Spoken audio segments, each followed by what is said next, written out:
Edgar Allan Poe, living from 1809 to 1849, was an American author, poet, and literary critic who left an unforgettable mark on global letters. His work is rooted in the American Romantic movement of the mid-19th century. This artist was characterized by a massive turn away from cold rationalism, choosing instead to explore deep emotional states, personal freedom, and the overwhelming power, both beautiful and terrifying, of the nature world. Literary currents.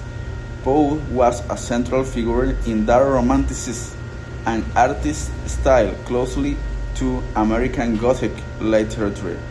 Unlike mainstream romantics who celebrate optimism and the goodness of the human soul, dark romantics shows the examine the shadow side of the human condition, focusing heavily on mental instability, excessive guilt, paranormal elements, and the inner breakdown of human sanity.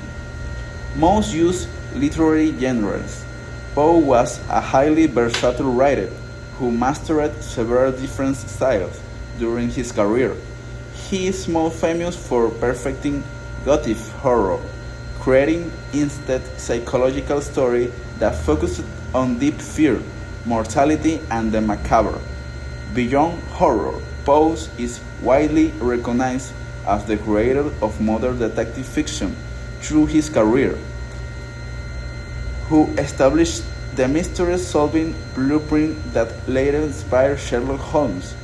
He also ventured into early science fiction, writing speculative tales about futuristic concepts like hot air, balloon travel, and hypnosis.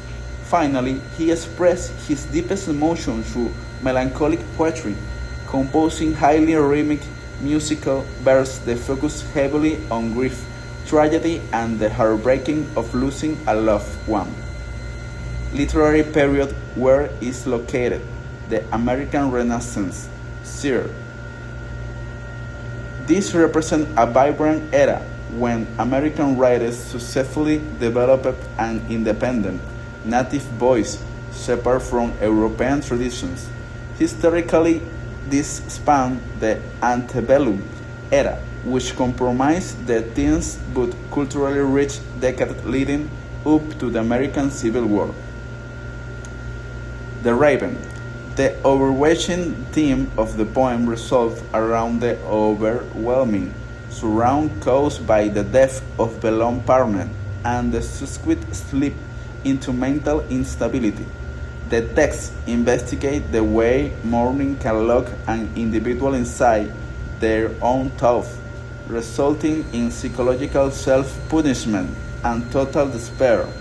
The verse's constant repetition of the phrases "nevermore" embody the harsh reality that his misery is permanent and the deceased companion is gone forever. Protagonist. The narrator and solitary heartbroken intellectual who is weeping over the passing of the lady, Leonore. He is psychologically vulnerable and becomes more erratic and panicked with each passing minute. The Raven, an enigmatic avian character, is served as a symbol for destiny, mortality, or a reflection of the speaker's internal shadows. To his vocabulary is limited to a single phrase. It successfully pushes the speaker over the edge. Conflicts. Man versus self. Internal conflict. This serves as the central battle. The speaker is at war with his own subconscious. He wants to cling to the hope of reunion with Leonor in another life, but his own realistic doubts, amplified by the bird's replies, convince him that he is a pain eternal. Man versus nature.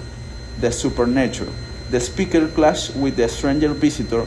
He is unable to determine whether the creature is simply an ordinary animal, an evil spirit, or an omen sent from the underworld to mock his suffering. Poetic structure. The layout of the piece follows a highly organized and writing format. It is consistent of stands in total, which each individual stanza containing precisely 6 lines.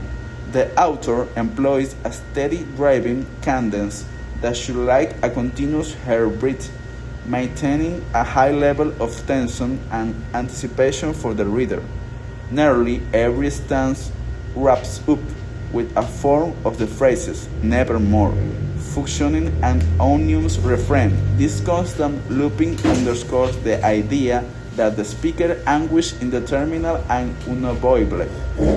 Composition. Regarding the arrangement of the vocabulary, the author relies heavily on internal rhyme patterns, meaning that multiple words rhyme right within the middle of the single line read.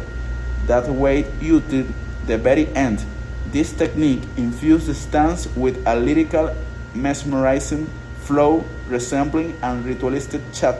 The poet structured the acoustic element of the line with immense precision to draw the audience directly into the dark chamber, allowing them to experience the speaker scaling the ref firsthand.